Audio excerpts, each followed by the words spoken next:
relasional. Oh, ada suara.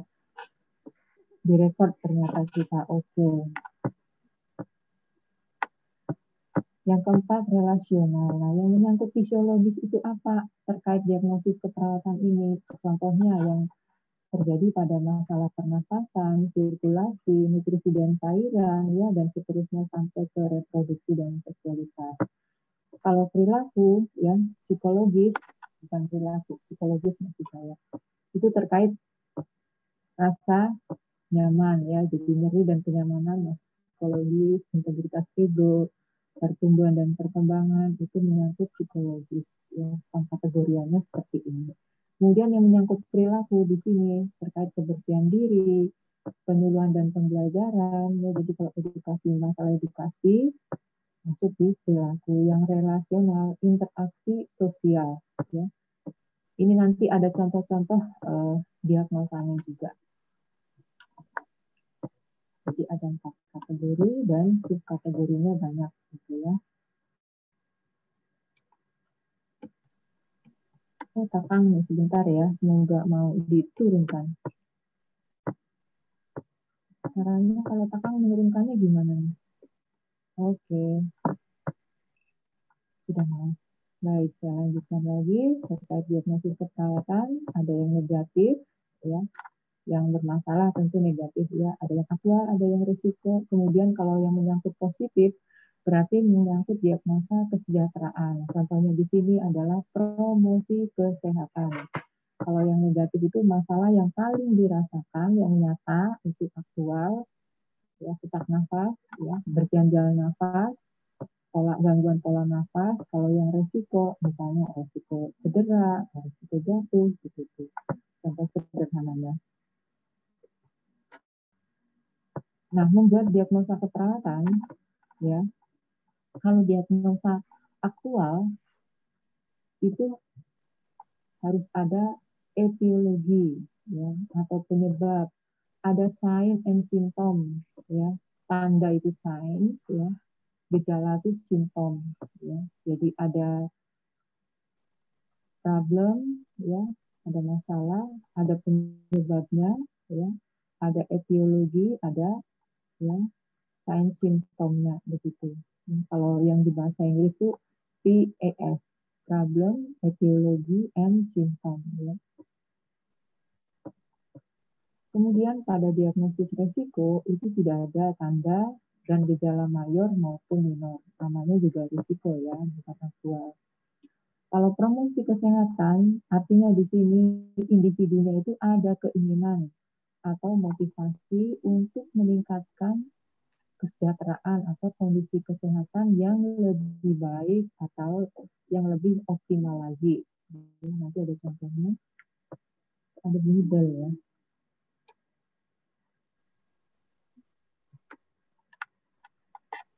Komponen untuk diagnosis keperawatan tadi sudah disebut, ada masalah, ada indikator diagnostik.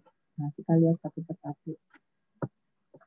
Masalah, jadi kalau masalah atau problem itu label diagnosis keperawatan yang menggambarkan inti, mungkin nanti agak bingung, ya, nanti ada contohnya. Dari respon klien terhadap kondisi kesehatan. Label diagnosis ini terdiri dari deskriptor atau penjelas dan fokus diagnostik. Nah, ini ada penjelasan berikutnya biar lebih mudah, ya. Ini contoh deskriptornya, ya. Jadi penjelasnya, ya, sama fokus diagnostiknya tadi. Deskriptornya misalnya tidak efektif, fokus diagnostiknya berhentian jalan nafas. Jadi berhentian jalan nafas tidak efektif, ya, atau tidak efektif berhentian jalan nafas, gangguan pertukaran gas, penurunan curah jantung, ini contoh, ya, intoleransi aktivitas, defisit perawatan diri. Ini contoh, ya, masih banyak contoh-contoh yang lain terkait deskriptor dan fokus diagnostik. Ini kalau nggak melihat buku susah nanti, jadi harus ada bukunya. Kemudian indikator diagnostik terdiri atas penyebab, tanda atau gejala, dan faktor risiko. Contoh di sini yang pertama penyebab atau etiologi, faktor-faktor yang mempengaruhi perubahan status kesehatan itu ada 4 kategori yang tadi sudah disebut di awal yang terkait diagnosa ya, ada fisiologis, biologis, psikologis, efek terapi, kalau situasional itu lingkungan dan personal sama maturasional. Nanti ada penjelasan lagi. Kemudian ini masih kelanjutan dari indikator diagnostik ya. Ada tanda, sign and symptom ya. Jadi tanda itu yang objektif yang diambil oleh pemeriksa ya, yang diukur ya, contohnya vital signs ya, atau ada data dari hasil laboratorium atau dari hasil tes diagnostik misalnya.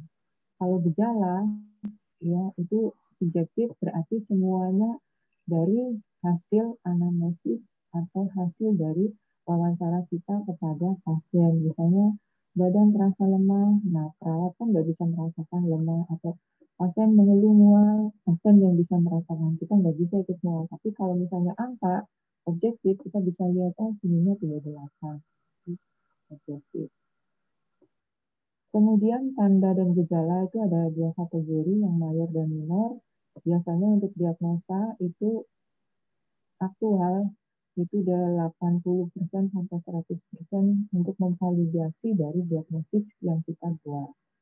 Kalau minor tidak harus ditemukan, ya, tapi bisa mendukung penegakan dari diagnosis ke perawatan. Kemudian yang ketiga, faktor resiko, itu situasi atau keadaan yang bisa menyebabkan kerentanan pasien untuk timbul masalah kesehatan. Kalau diagnosis aktual, tadi kan ada problem, etiologi, and simptomnya. Kalau yang potensial itu faktor resiko saja, yang tadi saya contohkan, yang resiko cedera. Kalau yang promosi kesehatan itu tampilannya apa? Yang menunjukkan bahwa ada diagnosis kesejahteraan ya, yang pasien siap untuk meningkatkan status kesehatannya. Itu tanda atau gejala yang menunjukkan kesiapan pasien untuk mencapai kondisi yang lebih baik lagi.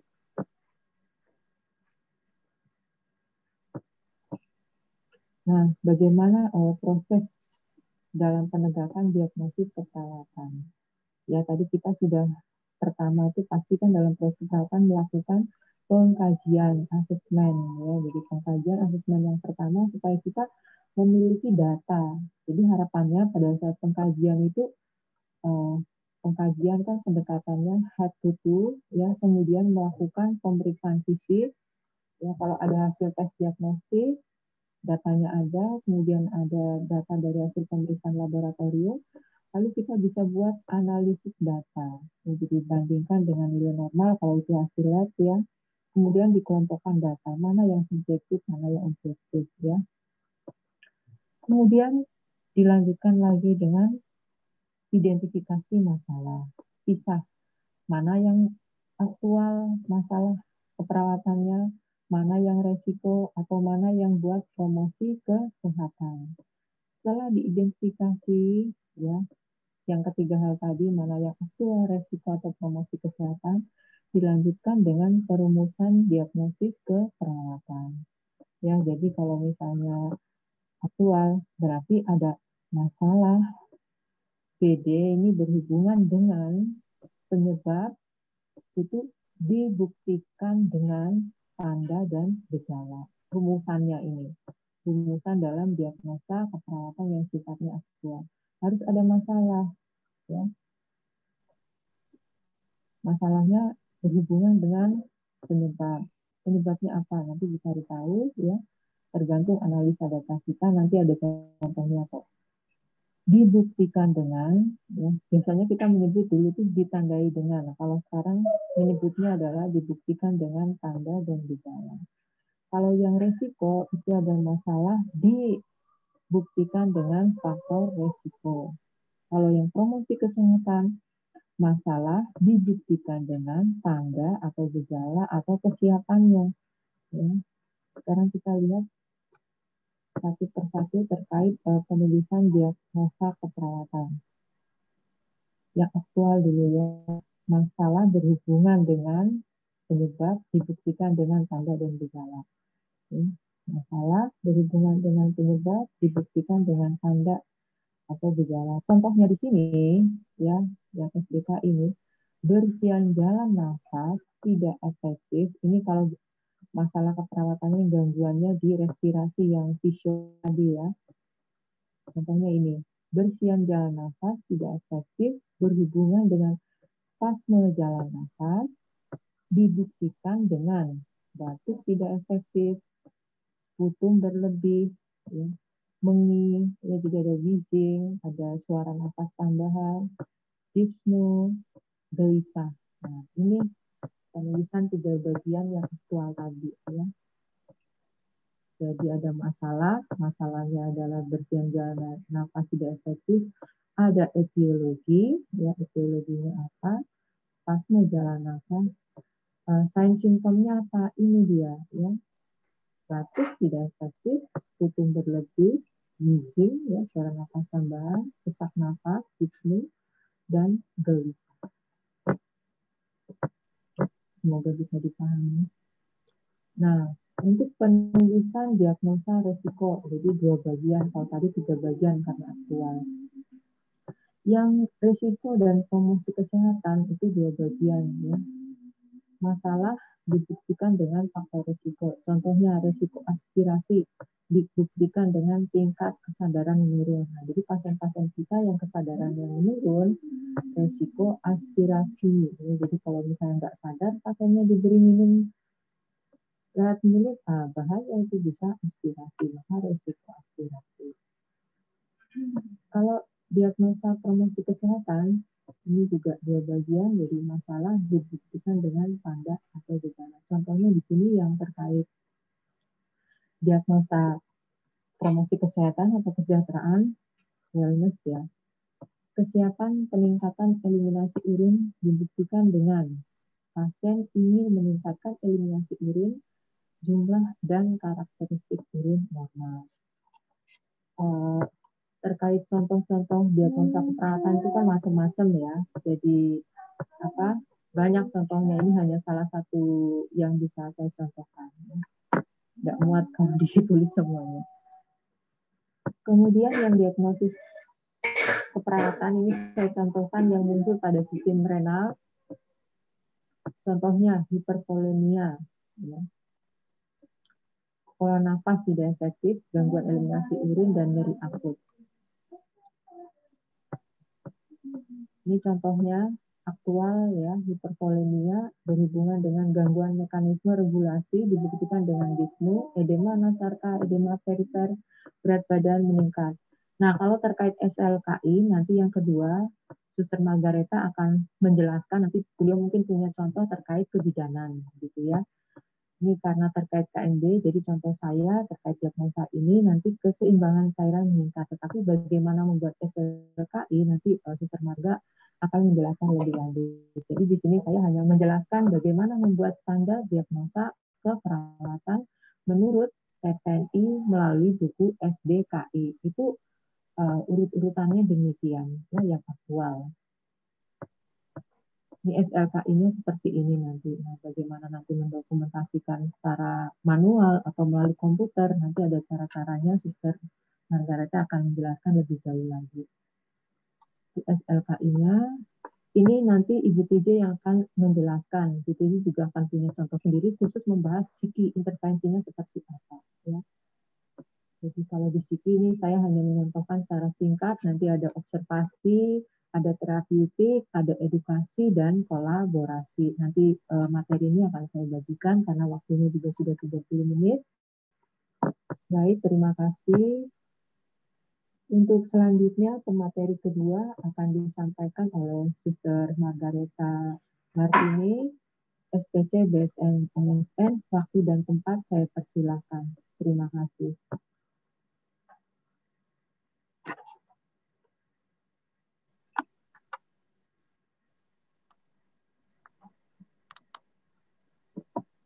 Ibu Teresia, saya maaf Suster sebentar. Tadi saya dari awal sudah pakai headset, Bu. Kenapa? Sudah pakai headset saya dari awal. Ini? Iya, ada mahasiswa yang mungkin Oh, nggak kedengaran jelas suara ibu. oh iya. Mungkin dia belum pakai headset. Saya awal Oh, tadi juga nggak pakai headset, kedengarannya sama-sama suara ibu. Lalu saya pakai headset, jadi jelas. oh gitu. Baik, terima kasih Ibu. Nggih. Baik, saya persilahkan kepada suster. Oke. Halo, selamat siang. Yang Mendengar suster. suara saya? Dengar, suster. Kedengaran, suster. Oke, baik. Terima kasih. Saya izin share ya.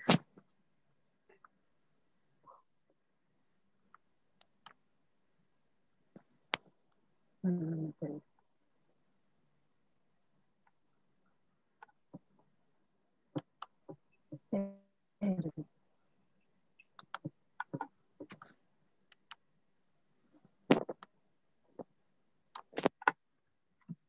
Sudah kelihatan ya?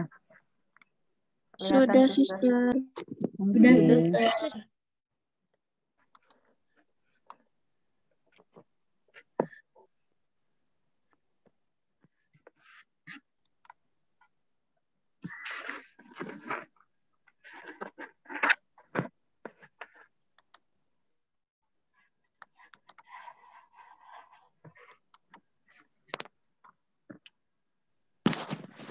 Sudah terlihat ya?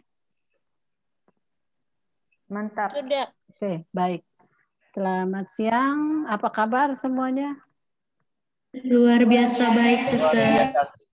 Luar biasa ya. Tadi kalian sudah selesai sumatif ya. Nah, sekarang kalian akan mendengarkan, tadi sudah dipaparkan oleh Ibu Berni tentang penggunaan dari buku 3S ini ya, 3S ini ya. 3S ini memang cukup sekarang lagi aktual ini, yang sekarang ini sedang dipromosikan untuk kita melakukan apa namanya asuhan keperawatan yang berdasarkan diagnosis dari keperawatan Indonesia. Memang banyak ya, ada dari Nanda, ada dari Niknok yang tadi sudah dijelaskan. Nanti tergantung kita menggunakan yang mana ya, yang memang mudah kita pahami dan bisa kita aplikasikan di dalam keperawatan kita. Tadi Ibu Berni sudah memulainya dengan standar diagnosis keperawatan ya. Ke saya di sini adalah tentang luarannya, apa sih yang akan dihasilkan atau apa yang akan dicapai atau bukti apa yang akan didapatkan nanti setelah Anda mendapatkan diagnosis keperawatan, kemudian ada intervensi ya. Sebetulnya saya yang ketiga nih ya, karena ini adalah luarannya, tapi ya nggak apa-apa. Tadi sudah beberapa ada yang dijelaskan, nanti mungkin akan saya lewati saja ya. Oke, di sini apa? Anda mungkin berpikir apa itu SLKI ya. Tadi sudah dijelaskan yang tiga itu ada SIKI, ada SDKI, dan yang ini terakhir adalah SLKI ya. SLKI adalah luaran keperawatan yang sudah saya tadi katakan adalah hasil atau apa yang akan dicapai dari kita menemukan diagnosis, kemudian melaksanakan intervensi, dan ini adalah hasilnya. Di sini juga ada nanti ada klasifikasi luaran keperawatan yang akan kita bahas. Kemudian jenis luaran keperawatan itu yang bagaimana. Kemudian komponen luaran keperawatan dan penerapan luaran keperawatan dalam standar intervensi kita atau standar asuhan keperawatan kita.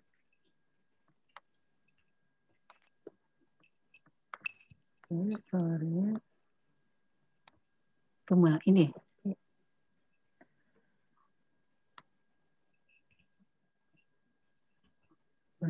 Oke. Standar luaran keperawatan Indonesia atau disebut juga SLKI merupakan tolok ukur ya. Sorry. Yep.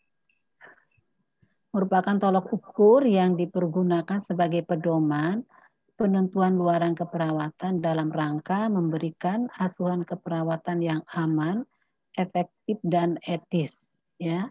Artinya aman untuk klien, aman juga untuk kita ya. Kemudian efektif ya, efektif jadi tidak memakan banyak biaya, ya, tidak memperpanjang penginapan di rumah sakit, dan juga etis berdasarkan legal dan aspek dari profesi kita.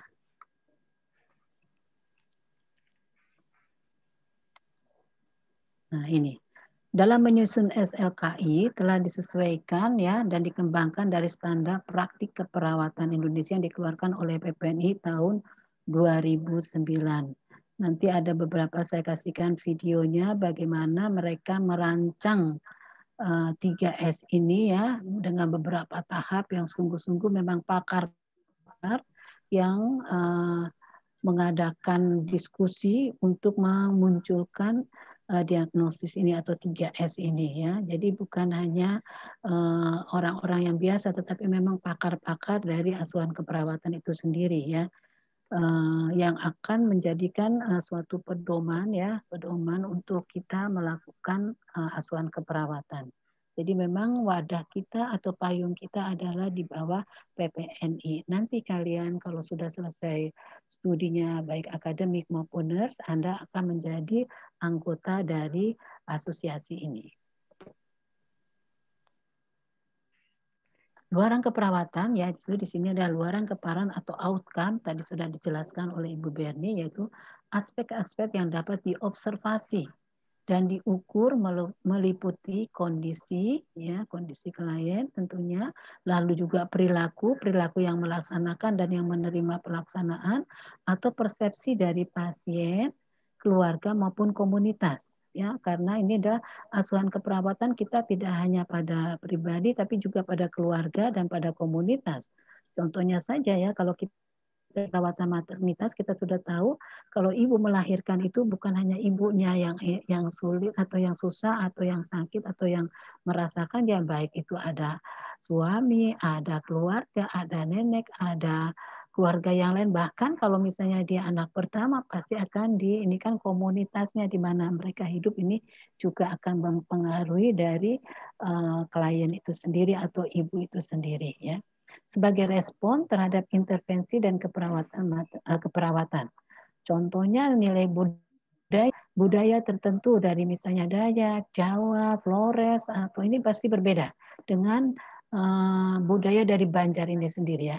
Kita tahu kalau orang Banjar itu kalau dia mau besuk ke rumah sakit, Anda tahu ya, bukan hanya satu orang yang datang, sekampungan atau semobil. Jadi kita yang ini harus pada saat mana kita melakukan tindakan, kita harus membatasi mereka untuk masuk ya. Begitu, ini salah satunya yang kita juga menghormati dan memang budaya yang seseorang atau setempat yang memang ada, ya kita harus bisa mengatasinya. Kemudian yang kedua adalah luaran keperawatan yang menunjukkan status diagnosis keperawatan setelah dilakukan intervensi ya, ini menurut dari Gemini 2010 tadi juga sudah dijelaskan oleh Ibu Berni, jadi saya tidak akan mengambil untuk ini lagi ya, saya hanya berbicara tentang yang luaran keperawatan. Oke. Luaran keperawatan juga adalah hasil akhir intervensi keperawatan yang terdiri dari indikator atau kriteria hasil pemulihan masalah. Tadi sebetulnya sudah contohnya di situ, misalnya tentang kurang efektif bernapas atau bernapas. Apa sih yang akan diharapkan dari kurang efektifnya bernapas? Ya jelasnya pasti akan bernapas dengan baik ya, begitu ya. Apakah suara saya masih terdengar? Terdengar? Masih, Suster. Ya baik. Yang berikutnya adalah luaran keperawatan. Aduh, hujan besar. Mudah-mudahan Anda bisa mendengar suara saya ya. Luaran keperawatan itu membantu perawat memfokuskan asuhan. Saya merasa semester ini Anda berkecimpung dalam dunia keperawatan, mulai dari keperawatan KMB, jiwa, anak, maternitas ya. Jadi itu semuanya memang mempunyai fokusnya masing-masing. Keperawatan medika bedah itu secara global ya, asuhan yang secara global. Nanti fokusnya, contohnya jiwa. Kemarin baru kalian sudah belajar banyak ya, 1 minggu full ya. kemudian pediatri ya dengan Ibu Sapa dan Ibu Dania. Nah, minggu ini kan kami dengan keperawatan maternitas, walaupun Anda kemarin sudah belajar dengan keperawatan maternitas 1 mulai dari ANC sampai postpartum. Nah, sekarang ini kita belajar tentang yang berfokus pada gangguan sistem reproduksi. Nah, jadi itu fokus ya. Jadi salah satu luaran keperawatan ini juga nanti fokus pada asuhan keperawatan yang akan Anda jalani atau saudara akan alami. Jadi di sini ada klasifikasi luaran keperawatan, yaitu ada 2, yaitu ICNP, yaitu International Classification for Nursing Practice. Di sini dikatakan membagi klasifikasi tidak hanya untuk diagnosis keperawatan, tetapi juga klasifikasi untuk intervensi dan luaran keperawatan. Ini dari asosiasi ANCNP ya. Dan yang kedua juga karena klasifikasi for nursing ini juga membagi diagnosis. Ada intervensi, ada luaran keperawatan menjadi 5 kategori. Tadi sudah dijelaskan tadi sama Ibu Berni ya. Ada fisiologis, ada psikologis, ada perilaku, ada relasional, dan ada lingkungan. Ya. Jadi itu pun dalam semua asuhan keperawatan itu akan kita hadapi. Ya. Jadi Anda bisa memilah mana yang fisiologis, mana yang psikologis, mana yang perilaku, mana yang relasional, dan mana yang lingkungan. Nah, ini contohnya tadi ya, saya rasa tadi sudah banyak dijelaskan oleh Ibu Berni ya.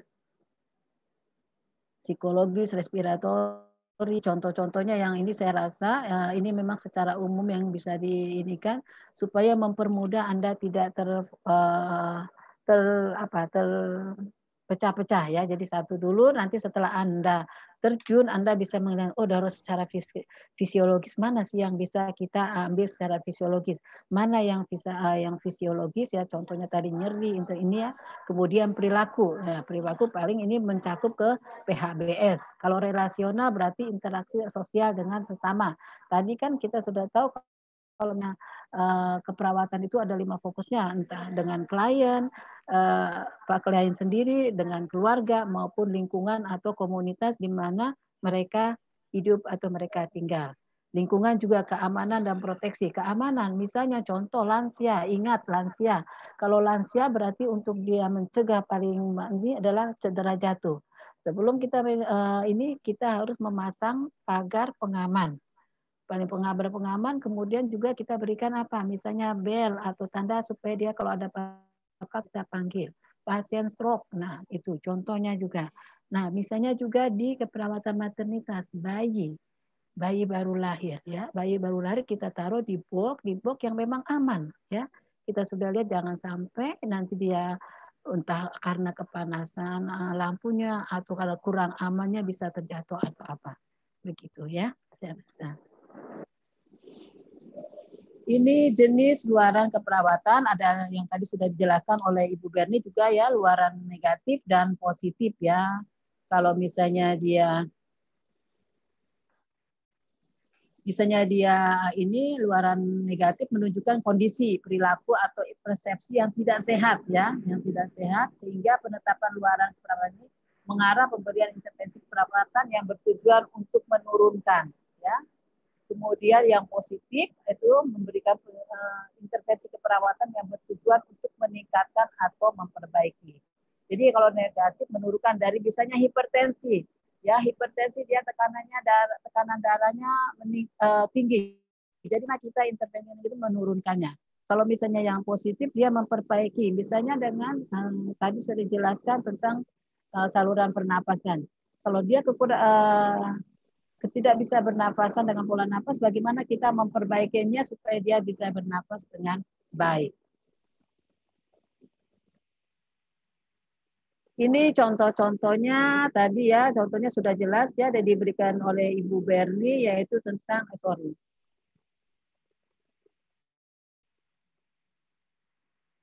ada bersihan jalan napas, keseimbangan cairan, integritas kulit dan jaringan, citra tubuh. Yang negatif adalah tingkat nyeri, keletihan, ansietas, berduka, respon alergi lokal. Apakah ini juga akan terjadi pada misalnya keperawatan maternitas? Ya ada, Misalnya dia dengan menghadapi operasi atau dia menghadapi kecemasan karena baru pertama kali melahirkan, lalu tiba-tiba dokter harus rescue, misalnya dengan ketuban pecah dini, ansietasnya meningkat, lalu bagaimana kita menurunkan kecemasan itu, ya? Itu contoh-contohnya yang bisa dinikan ya, walaupun ini contohnya secara garis besar tapi bisa diterapkan atau bisa terjadi juga pada keperawatan. Contohnya tingkat berduka. Berduka dia mengharapkan anak ini lahir dengan baik, ya, dengan sehat. Ternyata pada saat kelahiran atau proses persalinannya mengalami gangguan. Nah, akhirnya misalnya nggak bisa diselamatkan. Nah, ini ada juga respon berduka. Lalu bagaimana kita mengatasi berduka ini misalnya dengan postpartum blue, gitu ya, ada istilahnya itu. Okay. Nih komponen luaran keperawatan ada 3 ya, ada label, ada ekspektasi, dan ada kriteria hasil. Ya kita lihat ini. Nah label luaran keperawatan yaitu merupakan kondisi, perilaku atau persepsi pasien yang dapat diubah atau diatasi dengan intervensi keperawatan. Ya, yang bisa diatasi dengan intervensi keperawatan. Artinya perilaku yang ini bisa kita berikan dengan intervensi sehingga mendapatkan hasil, ya, mendapatkan luaran yang membuat klien bisa sejahtera. Ekspektasi yaitu merupakan penilaian terhadap hasil yang diharapkan tercapai, ya, atau juga bisa menggambarkan seperti apa kondisi, perilaku, persepsi pasien yang akan diubah setelah diberikan intervensi keperawatan, ya. Contohnya misalnya ada 3 dari ekspektasi itu meningkat, menurun, membaik. Tadi juga saya rasa sudah agak dijelaskan oleh Ibu Berni ya. Contohnya ini meningkat ya, bertambahnya dalam ukuran, jumlah, derajat, atau tingkatan. Misalnya ukuran ini ya misalnya dari pemberian cairan ya, bisa juga, atau jumlah. Ya, kemudian derajat ini misalnya dari hipertermi ya, derajat dari yang kalau dia di bawah, jadi bisa bagaimana kita meningkatkannya gitu ya. Kemudian menurun, berkurangnya dalam ukuran, jumlah, derajat atau tingkatan ini juga sama. Kemudian membaik, menimbulkan efek yang lebih baik, adekuat atau efektif. Ya, tadi juga contohnya sudah ada. Saya rasa ini untuk ekspektasi. Kemudian ini, nah ini penggunaan dari ekspektasi ya. Contohnya tadi menurun luaran tingkat negatifnya ke tingkat keletihan, ya, tingkat keletihan, tingkat ansietas, tingkat berduka, tingkat infeksi, kemudian tingkat perdarahan, respon alergi lokal. Ini ya contoh-contoh dari luaran negatif. Sedangkan untuk meningkat, ya misalnya bersihan jalan nafas yang tadi jelas ya, lalu curah jantung, perfusi perifer ya, kemudian perawatan diri ya, kemudian tingkat pengetahuan, sirkulasi spontan, dan status kenyamanan. Ya, ini juga bisa terjadi di keperawatan maternitas. Atau di keperawatan lain, yang penting ini tentang asuhan keperawatan. Bisa Anda terapkan ini ya, yang luaran negatif maupun luaran yang positif. Lalu ekspektasi juga membaik digunakan pada luaran yang tidak dapat diekspektasikan menurun atau meningkat. Contohnya, eliminasi fekal, fungsi seksual, identitas diri, motilitas gastrointestinal, penampilan peran, dan proses pengasuhan.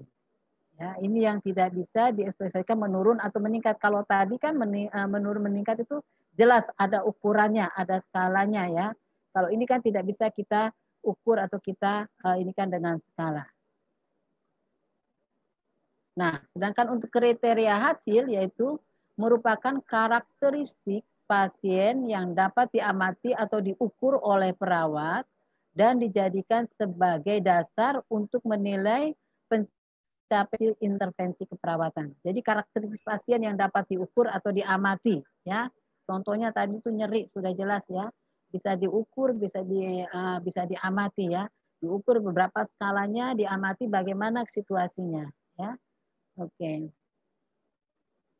Kemudian metode penulisan hasil dari luaran. Ya, pendokumentasian bisa manual, bisa tertulis. Ya, tulis dengan angka atau nilai. Ya. Kemudian juga pendokumentasian atau melalui komputer yang sekarang juga memang mudah, kita tinggal masukkan angka-angka komputer, komputer sendiri itu yang akan memberikan hasilnya. Itu nanti untuk persiapan Anda untuk melakukan statistik ya nanti pada saat Anda mengadukan penelitian. Bisa dalam bentuk skor dengan skala 1 sampai 5 ada 3 variasi skor. Ya, coba kita lihat di sini aja enggak ya contohnya. Nah, ini. Menurun nilainya 1, cukup menurun 2, sedang 3, cukup meningkat 4, meningkat 5. Jadi berapa nilai yang akan Anda berikan ya. Jadi ini contoh-contoh, misalnya juga ini meningkat 1, kemudian cukup meningkat 2, sedang 3, cukup menurun 4, kemudian menurun 5 ya. Sedangkan memburuk nilainya misalnya 1, cukup memburuk 2, sedang cukup membaik 4, membaik 4. Jadi ini ada ukuran. Jadi ada 3 variasi skala dalam yang biasa-biasa di komputer bisa langsung begitu Anda masukkan data-datanya langsung ada nilainya. Nah, sekarang ini penerapan luaran keperawatan ya. Penerapan luaran keperawatan dengan menggunakan 3 komponen di atas yaitu label, ekspektasi, kriteria hasil dapat dilakukan dengan 2 metode yaitu metode dokumentasi manual dan tertulis atau metode dokumentasi berbasis komputer. Jadi manual kita sendiri yang menghitung nih. Ya, cek berapa nilainya ya. Lalu kita tulis, sedangkan yang dokumentasi berbasis komputer kita tinggal masukkan datanya kepada di komputer ya. Anda juga pasti sudah mungkin beberapa. Nah ini contohnya ya. Metode dokumentasi manual ya setelah dilakukan intervensi keperawatan selama beberapa hari maka dengan hasil kriteria 1 hasilnya apa, kriteria 2 hasilnya apa, kriteria 3 hasilnya apa dan seterusnya. Ya. Contoh nih. Tadi sebetulnya sudah ada sih contohnya ya sama Ibu Berni ya. Setelah dilakukan intervensi selama 3 jam, maka persian jalan napas meningkat dengan kriteria hasilnya yaitu ini yang luaran yang disebut dengan luaran batuk efektif meningkat. Ya. Produksi sputum. Nah ini kan dapat diukur ya.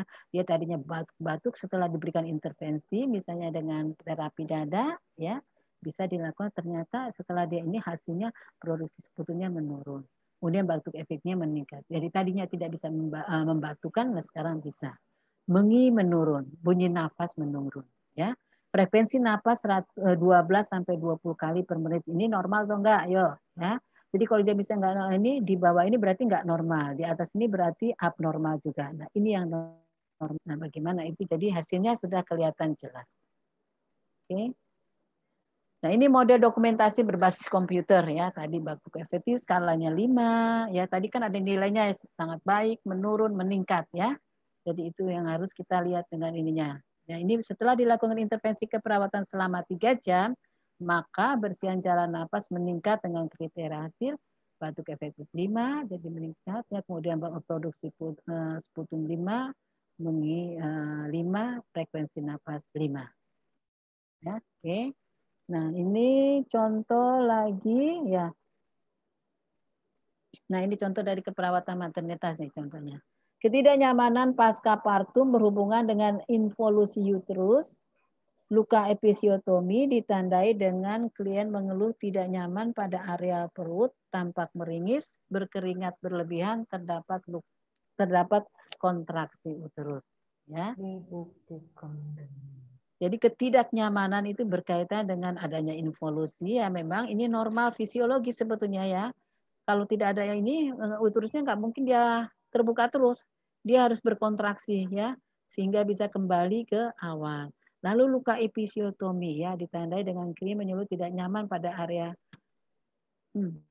Kalau episiotomi bukan daerah perut ya harusnya ya pada daerah jalan lahir. Luka pada mungkin tidak nyamannya di area perut itu mungkin rasa mulesnya ya ada kontraksinya makanya dia merasa mules.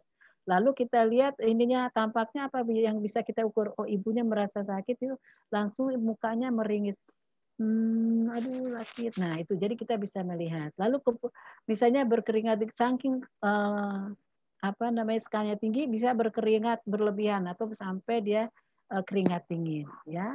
Nah ini karena adanya juga ini semua adalah karena adanya kontraksi dari uterus tadi ya. Kalau misalnya dia kontraksi nggak uterus, pasien nggak merasa apa-apa tiba-tiba berdarah. Nah jadi ini tidak ada apa-apa berarti itu tidak ada reaksinya ya. Tapi kalau misalnya ini ada reaksinya berarti kontraksinya itu mulai bagus ya. Oke, terus ada lagi kah? Nah, ini secara pendokumentasinya ya hasil warannya. Setelah diberikan tindakan keperawatan, maka status kenyamanan pasca partum meningkat dengan kriteria hasil keluhan tidak nyaman menurun. Ibu tidak lagi mengeluh tidak nyaman ya. Kontraksi uterus meningkat. Jadi dia kalau kita lihat kontraksinya kita raba, uterusnya mengeras, berarti kontraksinya bagus. Kemudian ibu tidak lagi meringis, jadi menderingis menurun ya. Tidak juga ibu merintih atau memberikan aduh. Nah, jadi ibu bisa kita lihat kemudian berkeringat juga menurun. Jadi tidak lagi bajunya tidak basah ya.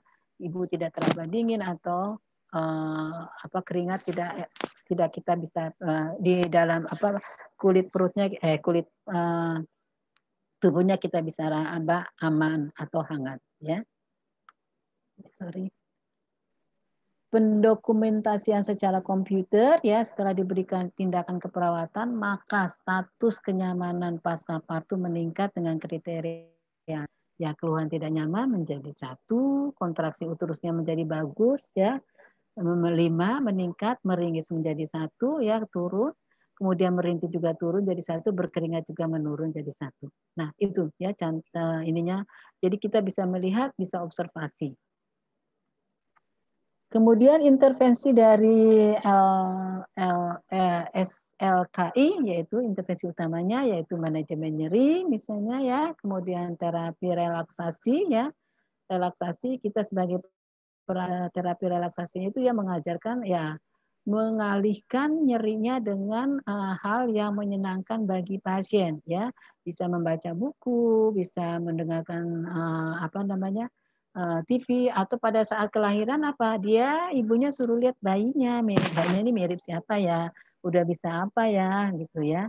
Jadi bagaimana dia ini gitu ya. Jadi bisa dialihkan. Kemudian intervensi pendukungnya yaitu edukasi manajemen nyeri, yaitu promosi kesehatan kita ya. Kemudian perawatan kenyamanan juga ini adalah kesehatan kita dan perawatan pasca persalinan. Jadi kalau ibu yang baru pertama kali melahirkan tidak tahu apa yang harus dilakukan. Nah, ini promosi kesehatan kita bisa dilaksanakan di sini ya.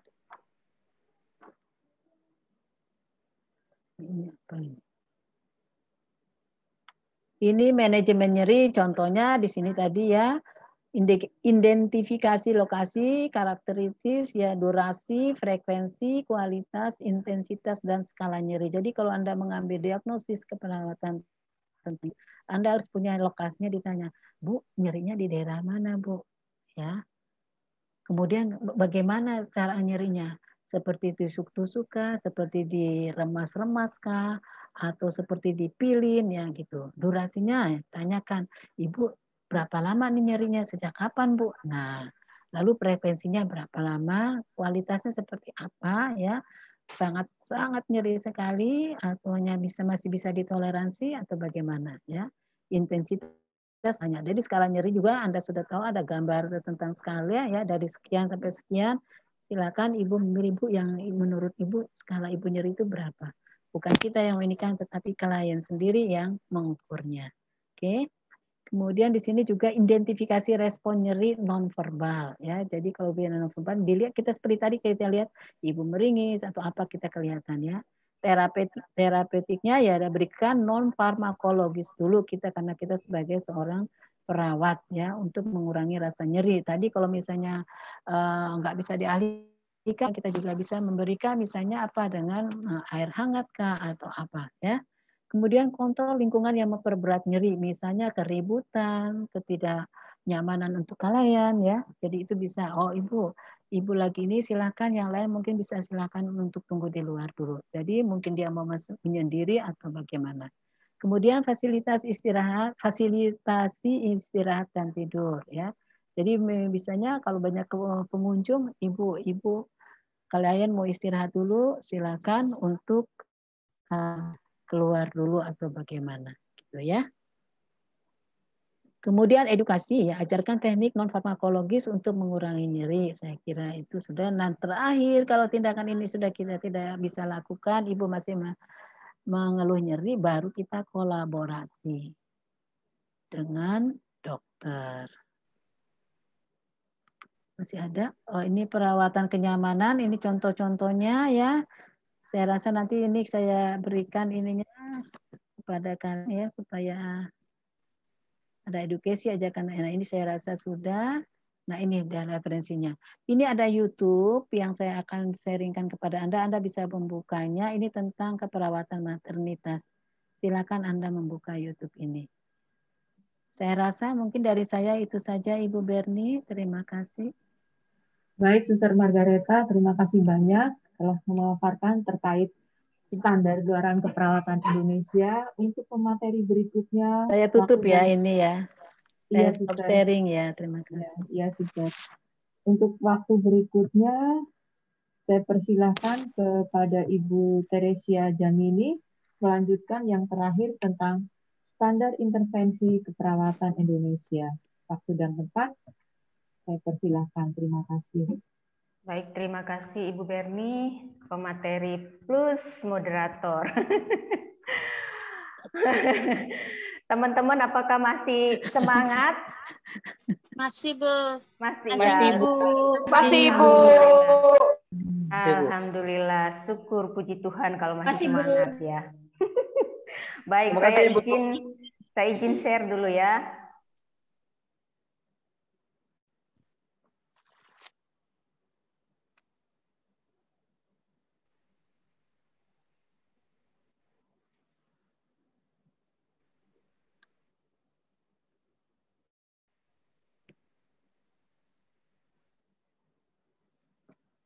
Kelihatan, Bu? Halo? Sedang loading. Kelihatan. Loading, Bu. Sedang loading, Ibu. Baiklah. Sudah, Ibu. Ya.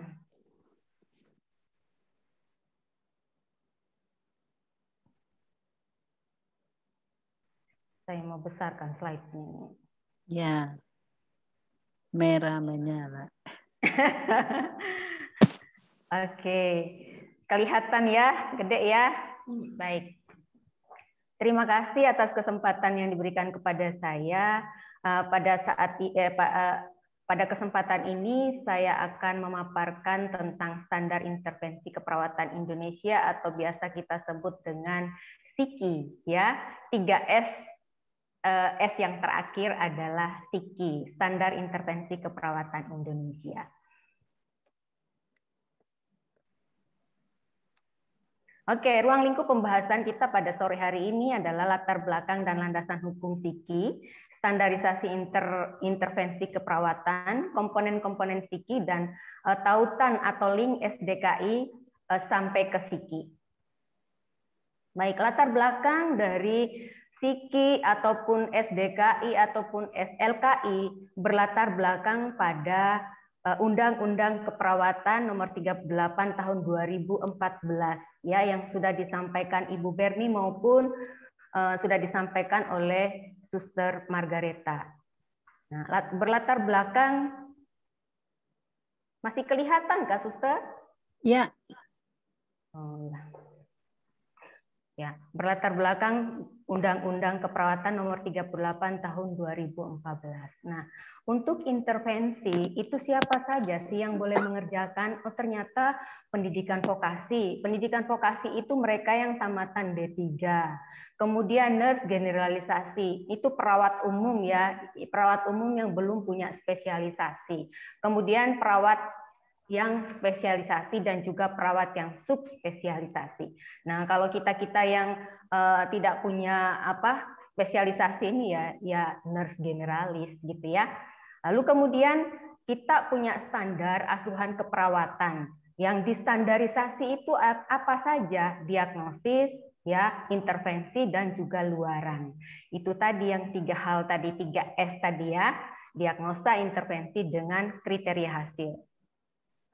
Kriteria hasil atau outcome atau luaran itu sama saja.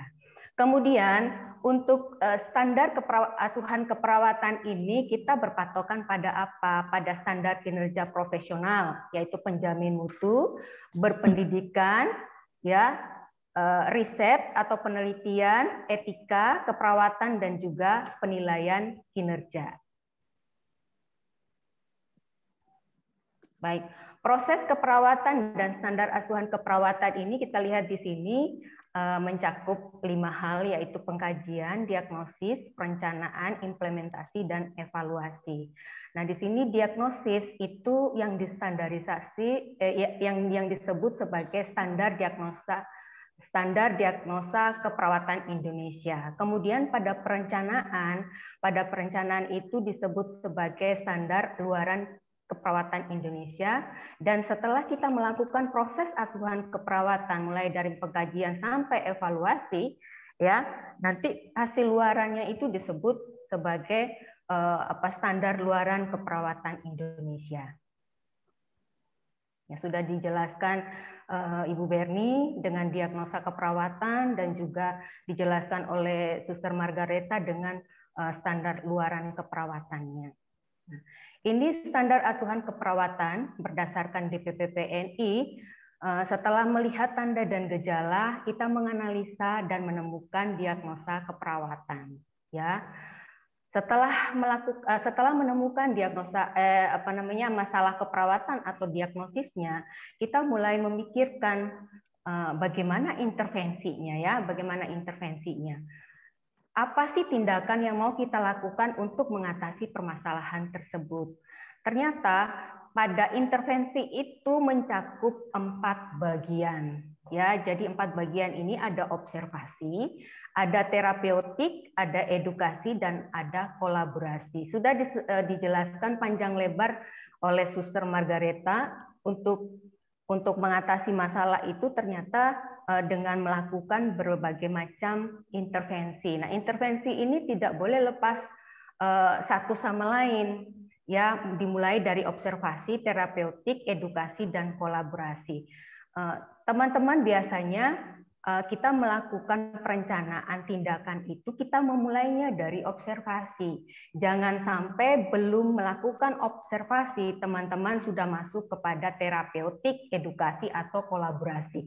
Harus berurutan. Misalnya kita menemukan masalah nyeri, ya, misalnya kita menemukan masalah nyeri, kita belum observasi berapa skala nyerinya, sudah melakukan ajarkan teknik relaksasi distraksi.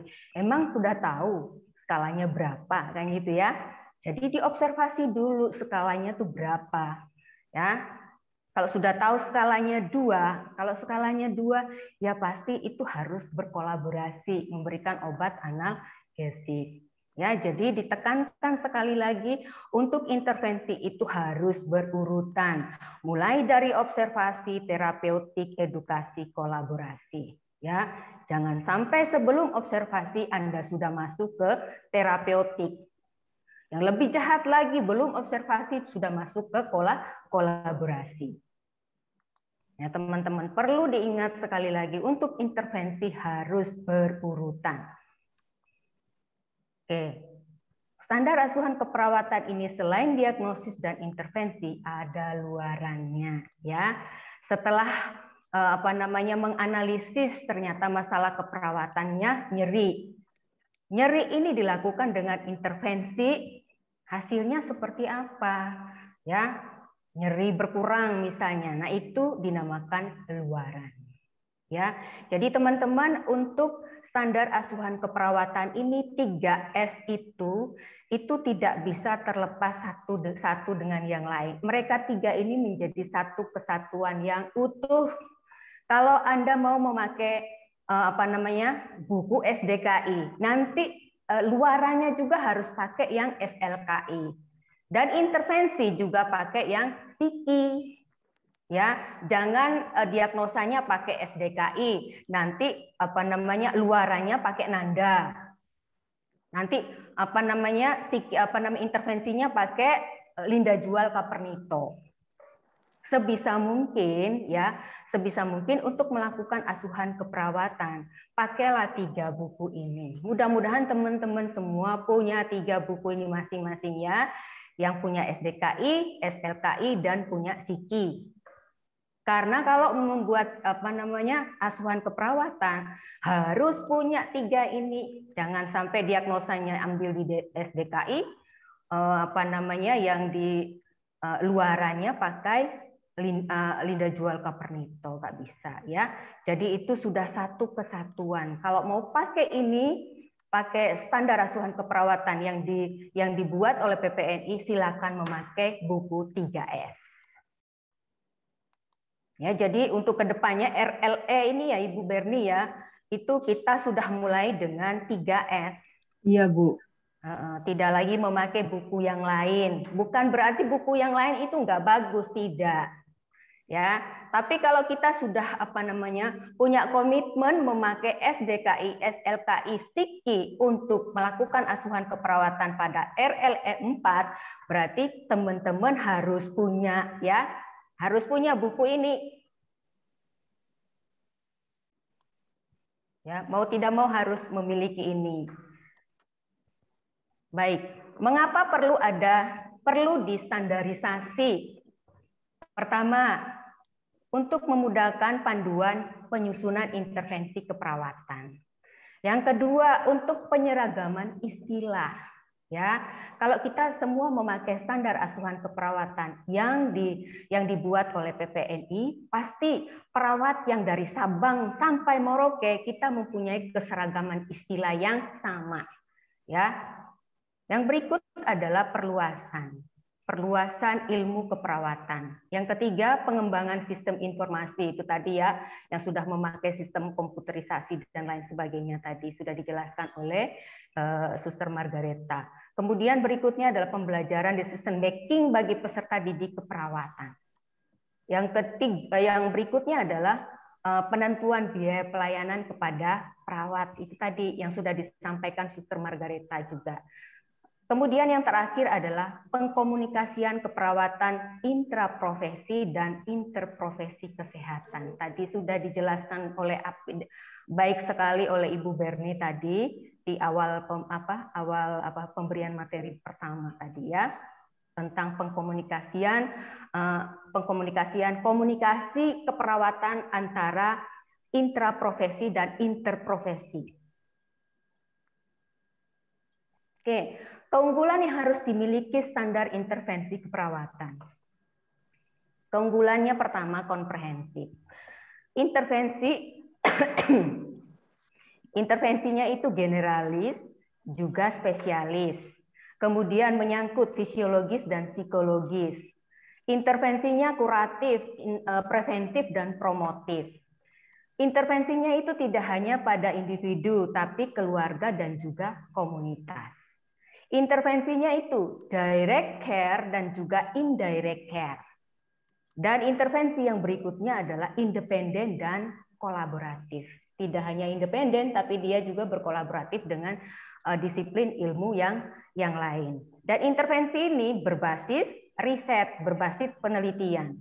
Ya, tidak ecek-ecek, tetapi dia berbasis penelitian. Sudah dilakukan penelitian oleh teman-teman organisasi PPNI ya, mereka yang memang sudah perfect dalam hal ini. Kemudian mudah digunakan, easy to use ya, mudah digunakan. Kemudian menggunakan istilah klinis yang jelas. Ya, saya rasa di SDKI 3S ini, di 3S ini istilah klinisnya tidak terlalu sulit. Seperti di Nanda Nikno, Linda Jual Kapernito, ini situ aja. Maaf ya, ada. Oke, istilah-istilah klinisnya itu jelas dan sangat mudah dipahami. Kemudian dapat dikaitkan dengan diagnosis outcome keperawatan. Tadi ya bisa dikaitkan seperti yang saya sudah katakan di depan bahwa 3S itu tidak bisa dipisahkan satu dengan yang lain. Mereka tiga ini satu. Ya, kalau mau pakai dia SDKI, psikinya juga intervensi juga pakai psiki, kemudian luarannya juga pakai psiki. Karena mereka bertiga itu kait mengkait, tidak bisa pisahkan satu dengan yang lain. Jangan sampai diagnosanya mencari di Nanda, kemudian intervensinya ambil di psiki, luarannya ambil di Linda Jual Kapernito. Mungkin saja gak nyambung gitu ya. Bahkan mempersulit diri sendiri. Tapi kalau tiga-tiganya ini sudah ada di 3S, kenapa tidak gitu ya? Oke. Rentang intervensi keperawatan sudah saya jelaskan tadi sebelumnya bahwa ada direct, ada indirect, ada healthcare initiated dan nurse initiated. Nanti kita jelaskan satu persatu. Nah, ini ya. Apa sih yang dimaksud dengan direct care intervention? Nah, intervensi yang dilaksanakan dengan berinteraksi langsung dengan pasien. Jadi perawat itu melaksanakan tindakan keperawatannya itu langsung pada pasien. Itu dinamakan direct care intervention. Misalnya kita mengkaji dengan anamnesa. Anamnesa itu kan langsung pada pasiennya. Kalau auto anamnesa itu mungkin pada indirect care intervention ini, ya, intervensi yang dilaksanakan tanpa berinteraksi langsung dengan pasien, namun dilaksanakan demi pasien. Nah, itu mungkin alo anamnesa itu ya, contohnya seperti itu. Kemudian nurse initiated intervention. Nah, nurse initiated intervention ini apa sih? Intervensi yang diinisiasi oleh perawat untuk mengatasi diagnosa keperawatan. Ini kalau kita berbicara bahasa Indonesianya itu kita sering mengatakan bahwa intervensi mandiri seorang perawat. Ya, intervensi yang dapat dilakukan secara mandiri oleh perawat itu ya, nurse initiated intervention. Kemudian health provider initiated intervention itu intervensi yang diinisiasi oleh tenaga kesehatan lain namun diberikan oleh perawat. Nah, ini kalau dalam bahasa Indonesia itu intervensi kolaboratif ya, intervensi yang kita bisa laksanakan dengan tim disiplin ilmu yang lain. Misalnya kita berkolaborasi dengan dokter dalam pemberian obat, kemudian bisa berkolaborasi dengan ahli gizi untuk memberikan berapa sih karbohidrat yang diberikan pasien kita ini, lemaknya seberapa atau apalah ya. Itu health provider initiative intervention atau intervensi kolaboratif perawat dengan disiplin ilmu yang lain. Baik, klasifikasi psiki. Oke. Klasifikasi atau taksonomi merupakan pengelompokan berdasarkan hierarki dari yang bersifat lebih umum ke lebih khusus atau dari yang lebih tinggi ke lebih rendah. Ya. Nah, klasifikasinya sudah disebutkan, sudah dijelaskan lengkap sekali oleh Suster juga oleh Ibu Berni. Ya, ada 5 kategori dan 14 subkategori dan 590 intervensi keperawatan. Ya, jadi kita tidak kurang-kurang dengan intervensi keperawatan yang ada di 3S. Mudah-mudahan teman-teman setelah ini berusaha untuk mempunyai. Kalau nggak ada pun di perpustakaan pasti ada.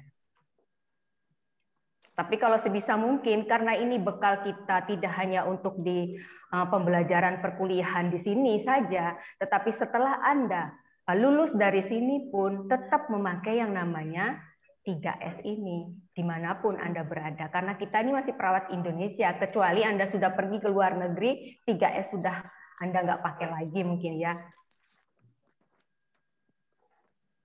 Oke, kita berkiblat pada International Classification of Nursing Practice Diagnosis Classification, ya, WAIC 1994, juga Dungus dan Marhouse Diagnosis Division of Nursing Diagnosis Dungus et al. 2013. Oke. Sistem klasifikasi intervensi keperawatan berdasarkan 5 kategori, 14 subkategori, ya ini ya. Dan dari 5 kategori dan 14 subkategori itu ada 590 intervensi keperawatan yang bisa kita berikan kepada pasien kita dengan berbagai kasus. Ini sudah ya. Nah, subkategori tadi apa? 5 subkategori itu yang biru-biru di atas ini ya. Kemudian 14 subkategori ini yang merah bata di bawah ini, ada 14 subkategori dengan kategorinya masing-masing. Oke, mengapa tuh ya perlu diklarifikasi? Perlu diklasifikasikan, bukan klarifikasi ya, perlu diklasifikasikan. Pertama, untuk memudahkan penelusuran intervensi keperawatan. Kenapa mudah? Karena kalau teman-teman punya buku, diagnosa keperawatan itu dia punya kode. Misalnya ketidakefektifan bersihan jalan nafas, D.12344 gitu ya. Nanti intervensi I. Nah, tinggal kita melihat kodenya aja kalau kita mau menelusuri, mau mencari intervensi apa yang mau kita butuhkan. Kemudian yang kedua, memudahkan untuk memahami beraneka ragam intervensi keperawatan yang sesuai dengan area praktek dan atau cabang disiplin ilmu. Makanya tadi dikategorikan menjadi 5 kategori dengan subkategorinya tadi supaya untuk memudahkan kita untuk mencari, menelusuri gitu ya. Kalau pasien kita ini pada masalahnya pada respirasi, berarti dia pada kategori apa? Oh, kategorinya fisiologis. Tinggal cari di fisiologis gitu kan. Kalau kalau masalahnya itu ada di pembuluh darah, kategorinya apa? Ya tetap fisiologis gitu kan. Jadi memudahkan kita untuk mencari. Kemudian yang ketiga itu memudahkan pengkodean atau coding untuk penggunaan yang berbasis komputer. Teman-teman untuk rumah sakit kita sekarang ini mungkin belum menerapkan asuhan keperawatan berbasis komputer ya. Belum. Saya melihat itu masih manual gitu ya. Untuk memudahkan pengkodean itu tadi yang saya bilang. Kalau masalah diagnosa keperawatan misalnya ketidakefektifan bersihan jalan nafas dikodekan D titik berapa gitu ya. Intervensinya I titik berapa gitu. Ya, jadi kita tinggal kalau mau melihat itu tinggal klik aja D titik berapa, dia keluar gitu kan. Memudahkan untuk pengkodian. Oke, 5 kategori tadi fisiologis. Nah, fisiologis ini intervensi keperawatan untuk mendukung fungsi fisik dan regulasi homeostatis. Ya, yang menyangkut 7 subkategori tadi ya, mulai dari respirasi, mulai dari jantung dan pembuluh darah sampai kepada sistem reproduksi tadi. Kalau teman-teman melihat baik-baik tadi ya. Kemudian yang kedua psikologis. Psikologis ini intervensi keperawatan untuk mendukung fungsi mental, proses mental, dan juga perilaku. Kemudian kategori yang berikutnya adalah perilaku. Nah, ini perilaku ini intervensi keperawatan untuk mendukung perubahan perilaku atau gaya hidup. Relasional, intervensi keperawatan untuk mendukung hubungan interpersonal atau interaksi sosial. Ini berkaitan dengan sesama ya. Kemudian lingkungan, intervensi keperawatan untuk mendukung keamanan lingkungan dan menurunkan resiko gangguan kesehatan. Oke. Kemudian 14 subkategori ada respirasi, sirkulasi, nutrisi, eliminasi, aktivitas dan istirahat, neurosensori, reproduksi dan seksualitas. Ini kelompok-kelompok intervensi yang disesuaikan dengan sistem tubuh ya, sistem tubuh. Kalau di sistem respirasi ya kelompok intervensi yang memulihkan fungsi pernapasan dan oksigen. Kemudian kalau sirkulasi pasti jantung dan pembuluh darah. Kalau nutrisi gastrointestinal gitu ya, metabolisme, regulasi cairan dan elektrolit itu intervensi pada kelompok nutrisi dan cairan. Kemudian eliminasi, kelompok intervensi yang memulihkan fungsi eliminasi fekal dan urinaria. Kalau teman-teman sudah pada semester 4, sistem tubuh manusia ini kayaknya sudah ngelontok ya, sudah hafal gitu. Kemudian aktivitas dan istirahat. Nah, ini kelompok-kelompok intervensi yang memulihkan fungsi muskuloskeletal, ya penggunaan energi serta istirahat dan tidur. Kalau neurosensori itu untuk memulihkan fungsi otak dan saraf.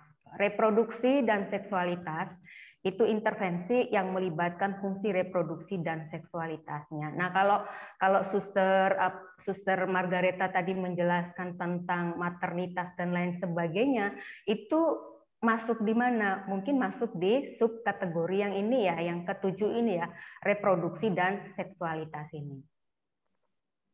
Kemudian nyeri dan kenyamanan. Kelompok intervensi yang memulihkan nyeri serta kenyamanan. Ini nyata. Nanti bisa aja dibaca ya. Bisa aja dibaca satu-satu. Saya bisa. Oke. Untuk yang di subkategori ke-12, penyuluhan dan pembelajaran, itu kelompok intervensi yang memulihkan peningkatan pengetahuan dan perubahan perilaku. Ya, ini mungkin yang tadi ada diagnosa positif gitu ya, itu mungkin terkait dengan penyuluhan dan pembelajaran. Kemudian yang 13, interaksi sosial, kelompok intervensi yang memulihkan hubungan antar individu dan individu dengan kelompoknya.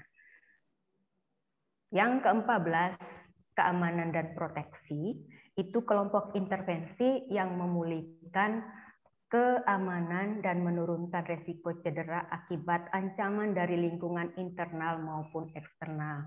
Teman-teman, untuk 5 kategori dan subkategori ini sudah mencakup di dalamnya ada 590 intervensi.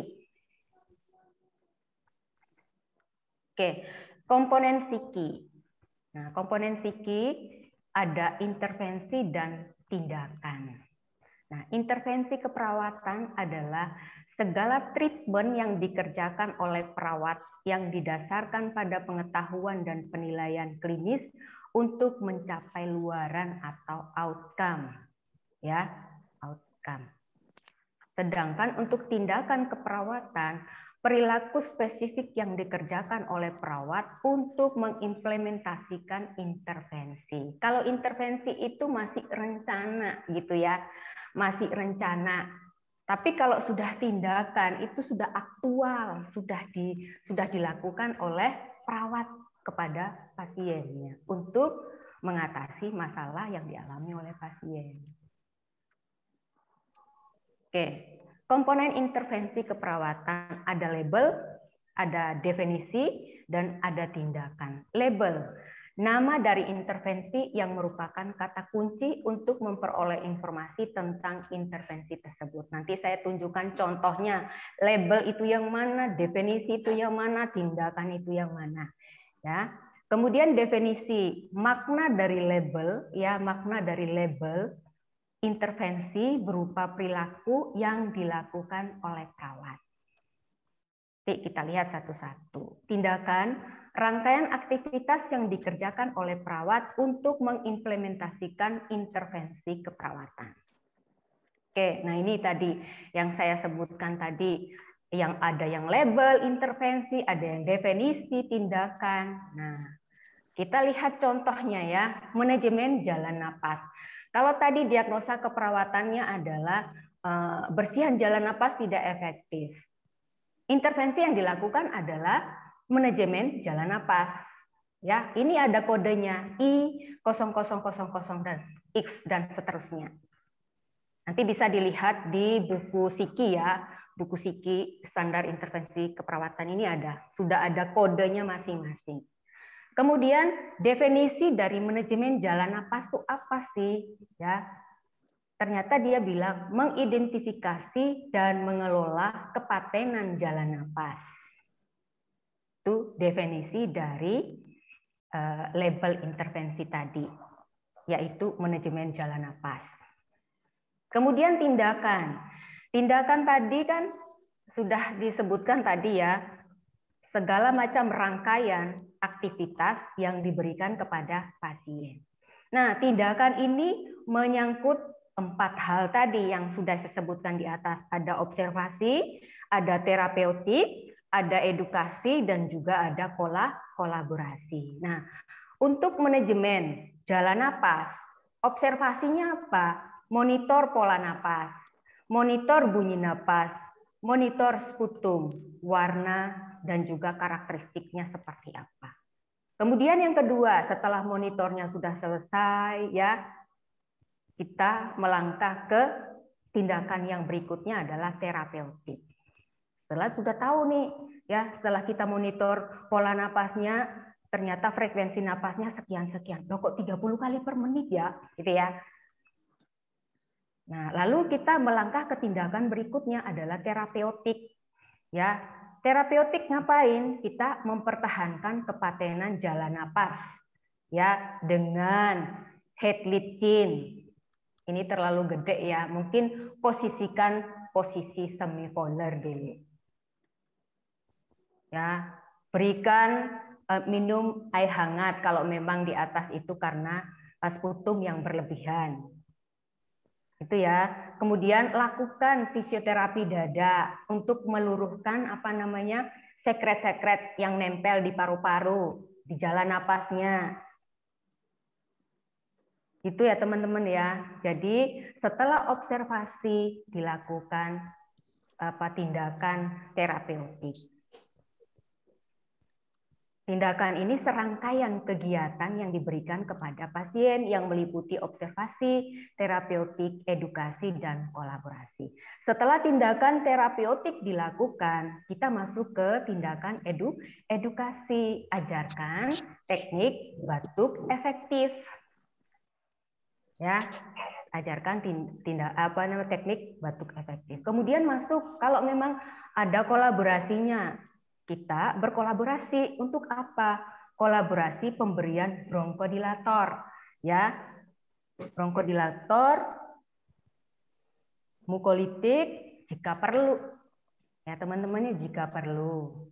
Kalau memang sudah dengan melakukan posisi semipolar, kemudian berikan minum air hangat dan lakukan fisioterapi dada, itu sudah bisa mengatasi permasalahan dari pasien. Kolaborasi nggak ada juga nggak masalah, nggak harus gitu ya.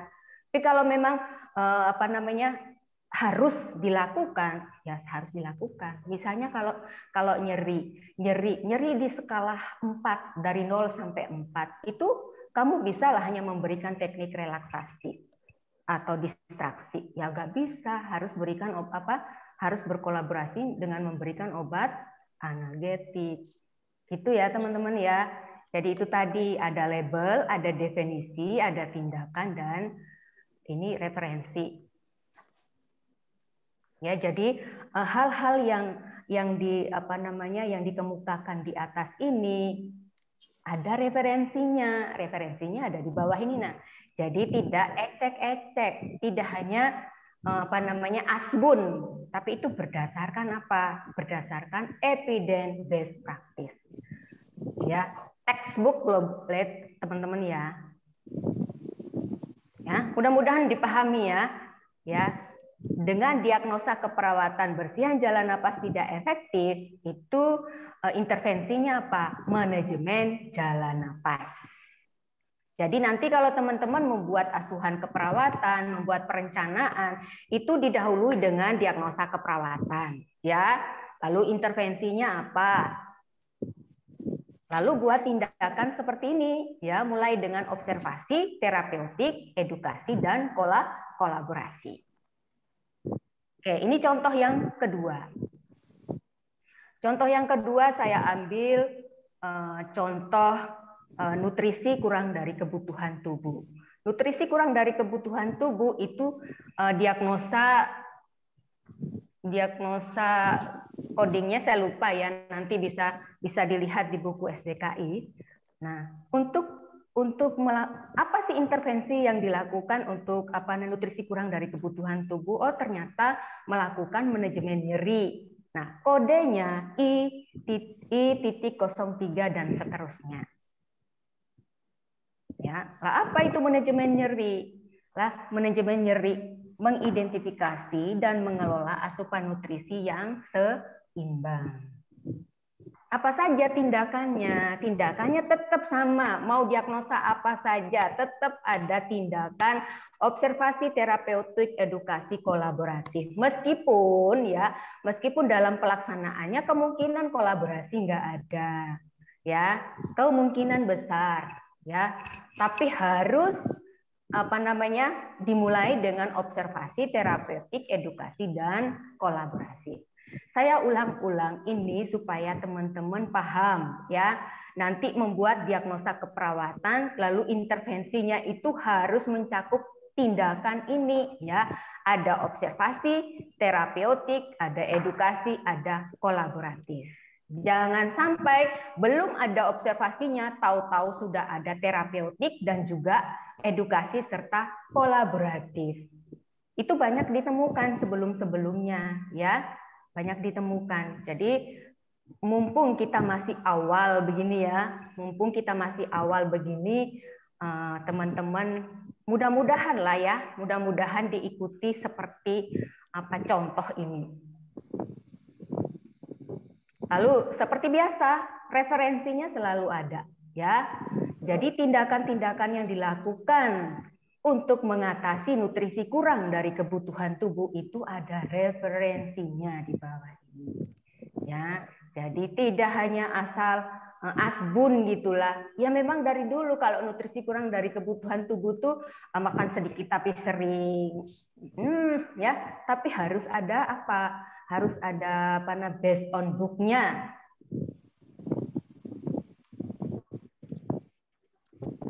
Oke. Tautan link SDKI sampai ke psiki. Oke, merupakan suatu hubungan antara dua elemen konsep yakni SDKI dan psiki, ya. Ada diagnosa, ada intervensi. Ya, jangan sampai ada diagnosa intervensinya bingung mau ngapain. Ada semua teman-teman ya, yang penting kita kalau kita punya buku, ya punya buku sendiri, punya buku masing-masing, itu bisa mengerjakannya dengan kilat saya rasa. Karena di di diagnosa di SDKI banyak sekali diagnosa keperawatan yang menyangkup 5 kategori tadi dengan 14 subkategori. Lalu ada psiki intervensi. Intervensi itu bukunya gini ya, bukunya gede. Bukunya ini kenapa dia tebal daripada SDKI dengan SLKI? Karena ada 590 intervensi teman-teman ya di dalam sini. Lengkap. Ini, Sally. Jadi begini. Oh, semua fasilitas. Ya, kemudian yang kedua, membantu menentukan intervensi keperawatan setelah menegakkan diagnosa keperawatan. Tautan SDKI dengan psiki itu membantu perawat untuk menentukan intervensi. Tapi perlakuannya tetap jam berapa sampai jam 12. Suster. Tetap di ini ya. Oh, sorry. Dengeran nggak? Iya, suster, di unmute dulu, suster. Halo, terus udah dengar. Halo?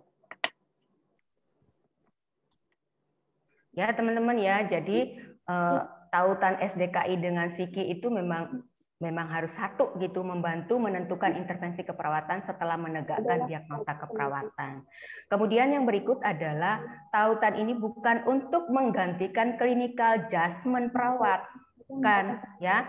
Tapi yang berikutnya lihat, pemilihan intervensi keperawatan tetap didasarkan pada clinical judgment dengan mempertimbangkan kekhasan kondisi pasien, keluarga, kelompok ataupun komunitas. Dari depan untuk asuhan keperawatan itu tidak hanya melulu pada pasien kita, tetapi pada keluarga juga komunitasnya. Ya, jadi tidak hanya perawat dengan pasien individu, enggak, ya.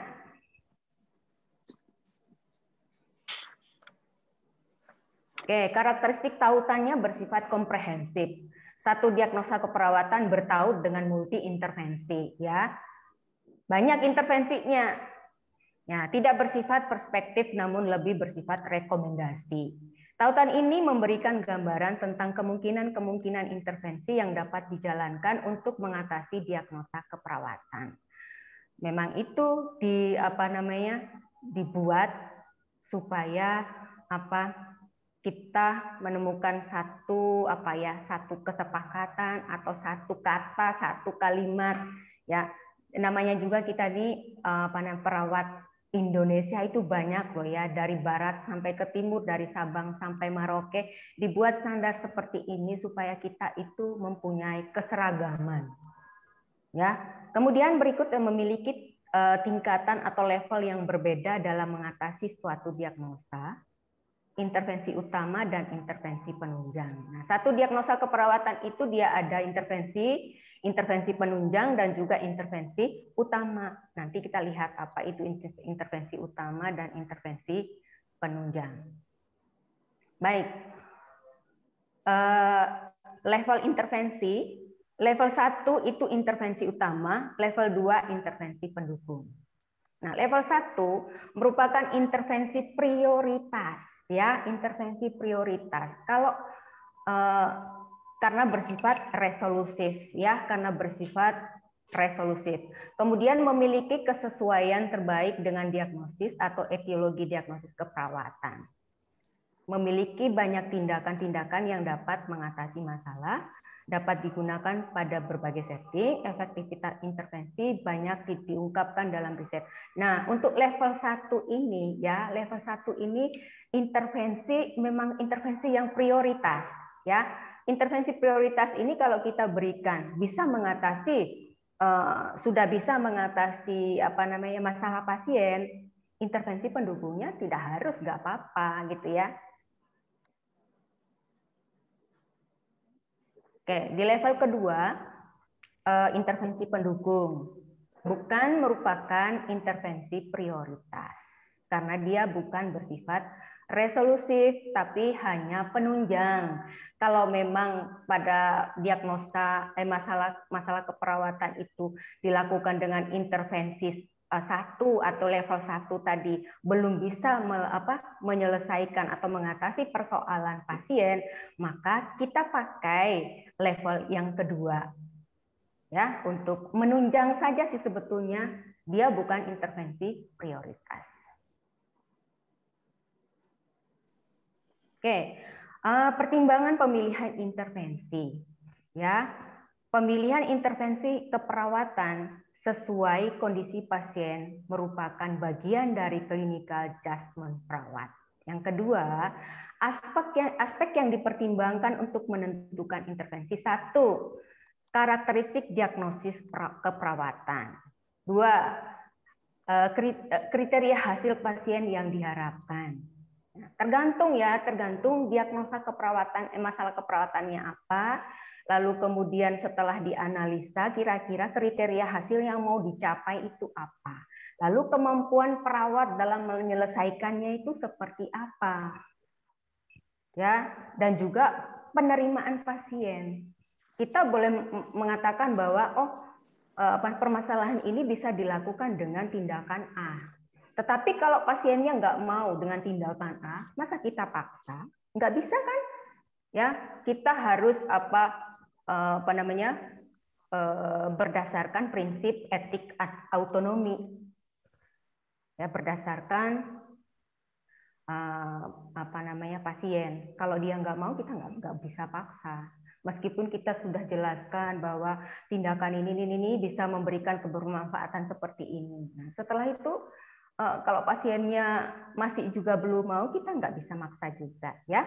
Kemudian berikutnya adalah pertimbangan penelitian yang mendasari intervensi tersebut. Ada nggak penelitian yang mendasari intervensi yang mau kita berikan ke pasien kita? Ya jelas adalah ya. Kita ini ilmuwan, gitu kan? Kita bekerja berdasarkan ilmu, ya. bukan berdasarkan kehendak, enggak, berdasarkan ilmu yang kita dapat. Intervensi tadi itu ada nggak jurnalnya? Ya, intervensi untuk meningkatkan peristaltik usus. Oh, ternyata harus diberikan intervensi mobilisasi dini gitu ya. Oh, ternyata ada jurnalnya. Ya, pemilihan intervensi itu juga harus berdasarkan penelitian. Sudah pernah nggak dilakukan penelitian itu? Oke, pertimbangan tadi dilakukan dimasukkan di dalam skema seperti ini, ya, diagnosa keperawatan, kemudian kriteria hasilnya, intervensi yang diberikan itu berdasarkan kemampuan intervensi, ya, intervensi tadi itu bisa dilakukan atau tidak. Kemudian penerimaan dari pasien tersendiri, pasien itu sendiri. Kalau kita mau memberikan intervensi A, kalau dia nggak mau, nggak bisa juga kita laksanakan. Kemudian berdasarkan hasil penelitian dan juga kemampuan dari perawat tersebut. Oke, contoh tautan ini ya, contoh tautan dari SDKI dan juga SIKI, misalnya bersihan jalan napas tidak efektif.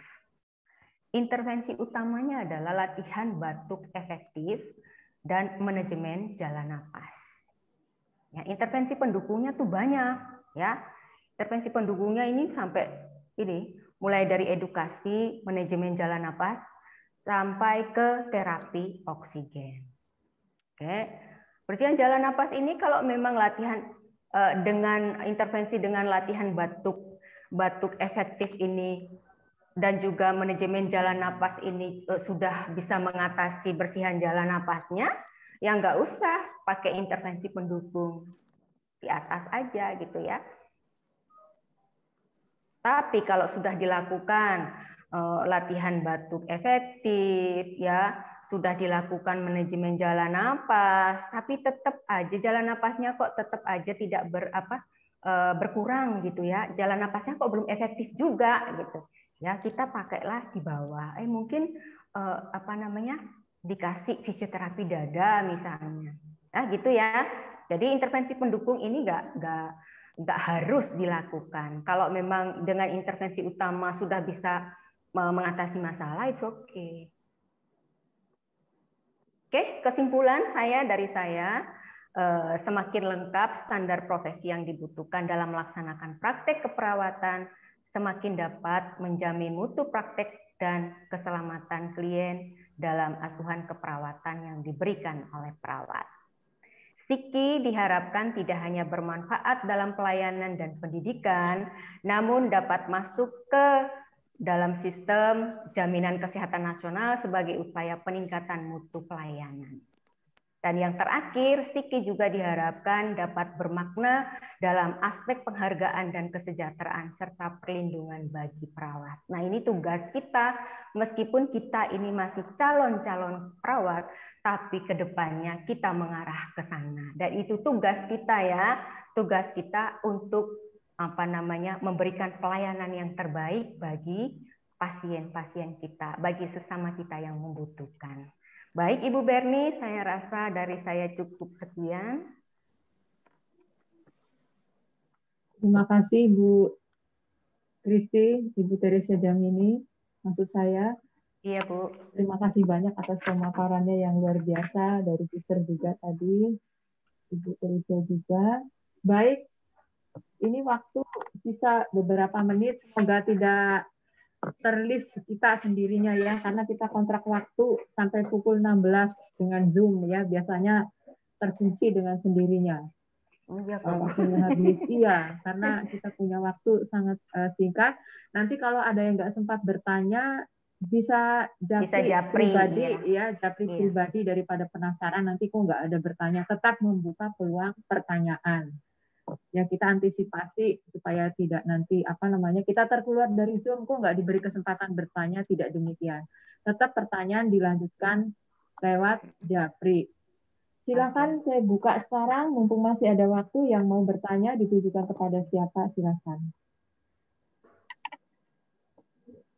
Jangan lupa mengisi kehadiran untuk semua yang berhadir hari ini?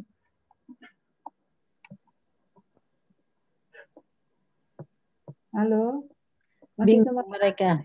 bingung ya? Terkesima ya? Oh begitu ya buat proses keperawatan.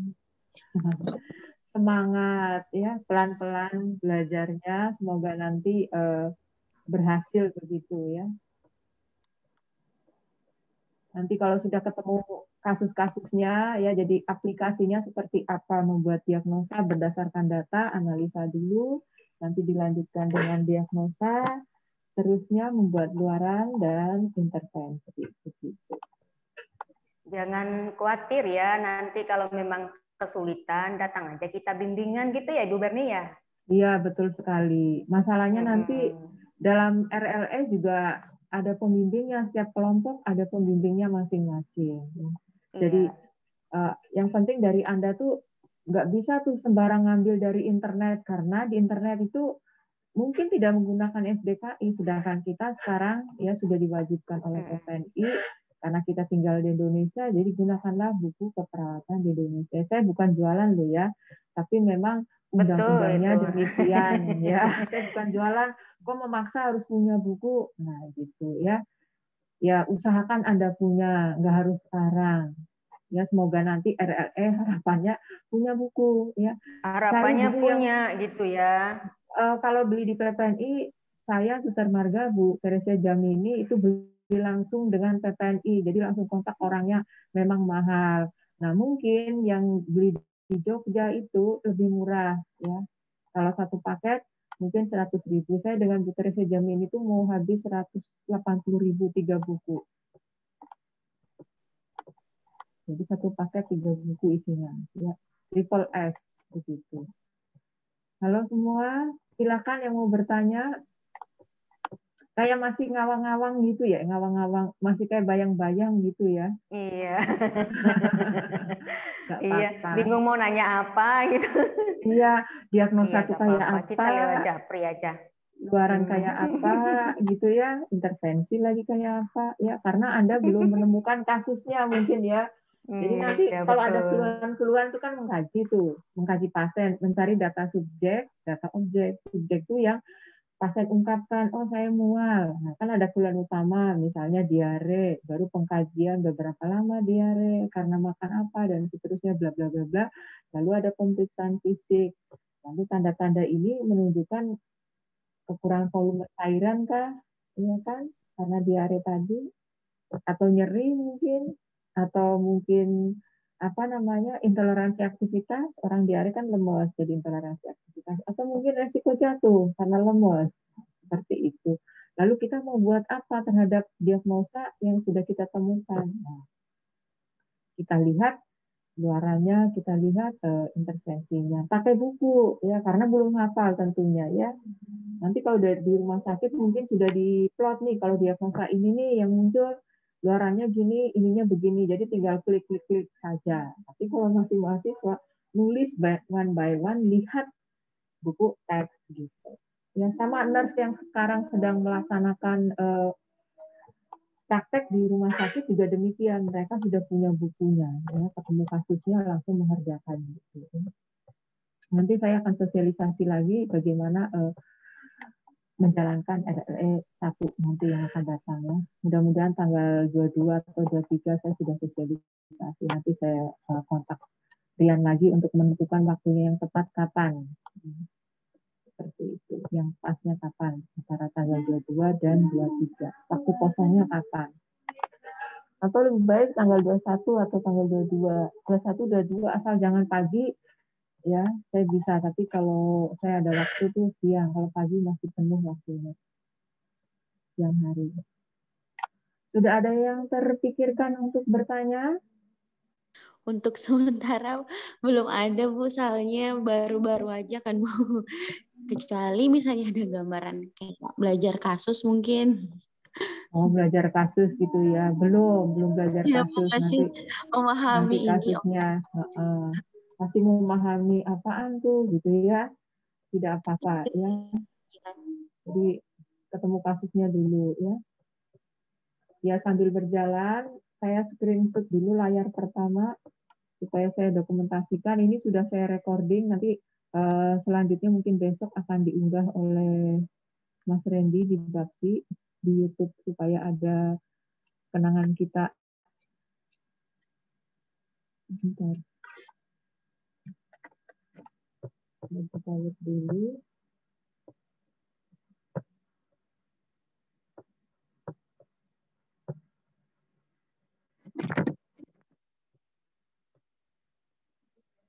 Ya, Suster, sebentar, Suster.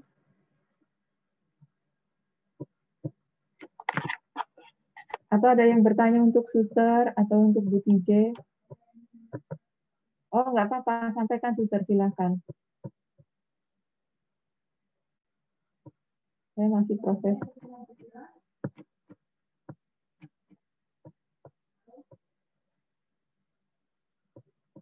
Suara saya terdengar jelas?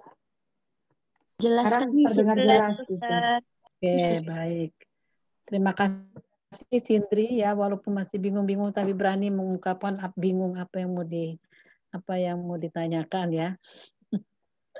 Benar juga Layar ya Kak. kedua, maaf Belum Suster masuk sambil ke mengganggu. dalam. Layar kedua saya screenshot Kenapa? juga. Oh, Kalau tadi layar mau diambil kah? iya mau Oke, diambil silakan. gambarnya Suster. Layar kedua nih banyak yang kameranya masih off Unmute, ya. unmute. Oh, kenapa? Oh, Layar saya. apa namanya videonya masih belum terbuka. Oke. Bisa dibuka dulu videonya. Ya, oke. Sudah? Sudah, Suster. Oke, baik. Sindri, nanti saya sudah tulis di ini, mana? Rika ada di situ ya? Rika masih hadir di situ? Masih Rika dan ada. teman, ya. Rika dan teman-teman, mungkin tadi Anda masih bingung-bingung, tapi besok kita dalam praktek Skilapi Atas kita bisa bertemu di sana. Itu kan lebih rinci kelompok dengan jadwalnya sudah saya share di grup ya. Jadi tolong perhatikan besok itu yang datang ke kampus atau ke laboratorium hanya kelompok A dan kelompok B ya. Kelompok A dengan Ibu Sally, kelompok B dengan saya. Kemudian nanti kita akan tukar ya. Kemudian untuk hari Selasa kelompok C dan D. Nah, begitu. Kemudian nanti hari Rabu hari Rabu ya. Tanggal berapa itu? Bukan hari Rabu. Hari Sabtu kalau nggak salah ya. Hari Sabtu yang tengah hari jam 13 itu bertemunya dalam Zoom ya, bertemunya dalam Zoom. Kemudian hari Seninnya tanggal 21 ya, tanggal 21 kita berarti langsung demo dan evaluasi. Begitu juga nanti change ya, kelompok A dan B, kemudian kelompok C dan D. Jadi nanti diakhiri hari Rabu, kalau nggak salah tanggal 17 sesuai dengan jadwal. Saya lihat dulu dengan jadwalnya ini. Sudah saya tutup. Jadwalnya ini kalau nggak salah OSKE-nya itu hari antara Rabu dan Kamis tanggal 23 ya. Jadi itu tolong diperhatikan. Nanti untuk bahan besok pagi saya berikan mana yang untuk dimandiri dan mana yang untuk kita langsung praktek di sana.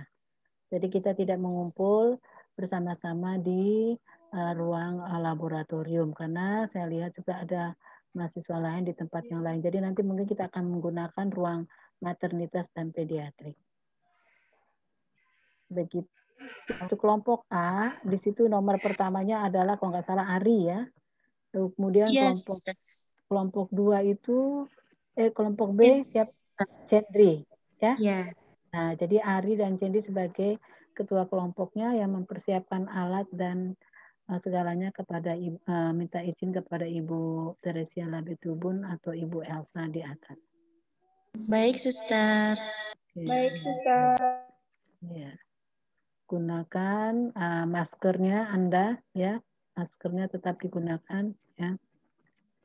Kalau ada gunakan pakai sendal, boleh sendal tertutup ya.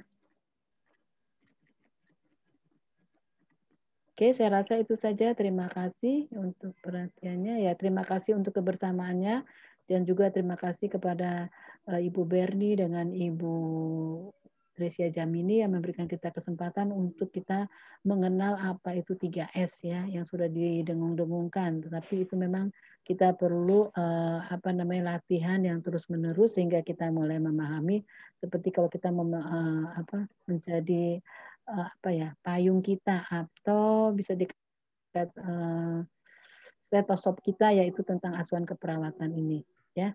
Begitu ya untuk teman-teman dan adik-adik sekalian. Sekian dan terima kasih Ibu Berni, saya kembalikan.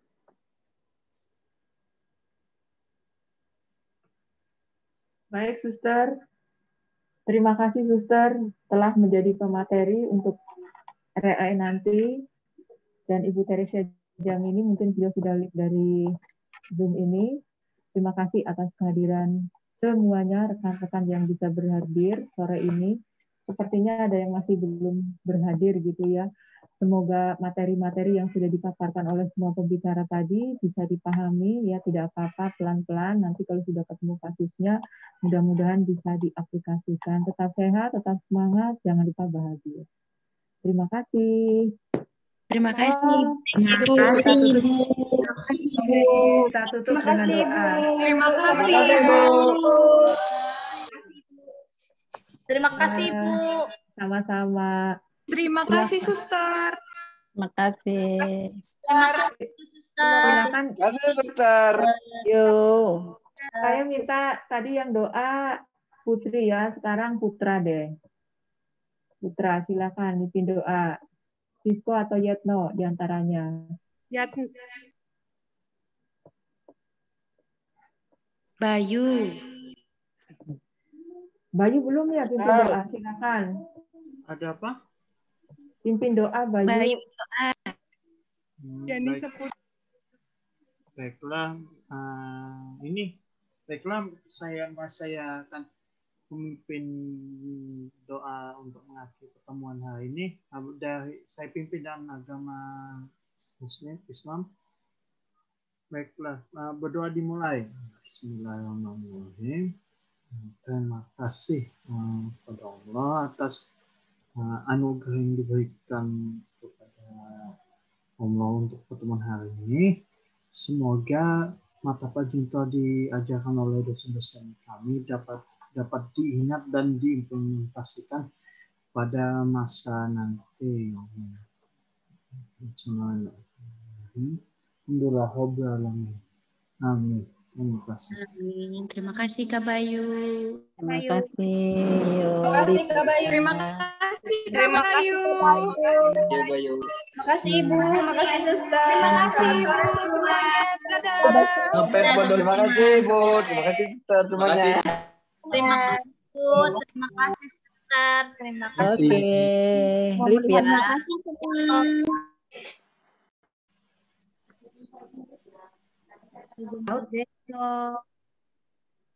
Sampai bertemu besok, Suster. Ya.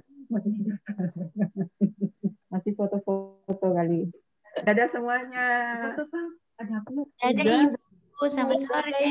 Selamat sore, Ibu. Dadah, Ibu. Jangan lupa bahagia. Iya Ibu. Bahagia, Ibu. Jaga kesehatan, Ibu.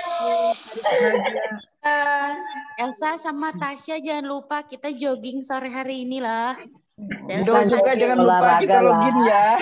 Jangan lupa Kami juga jogging hari ini. Apa namanya di Japri yang mau bertanya. Lupa main badminton ya. And meeting.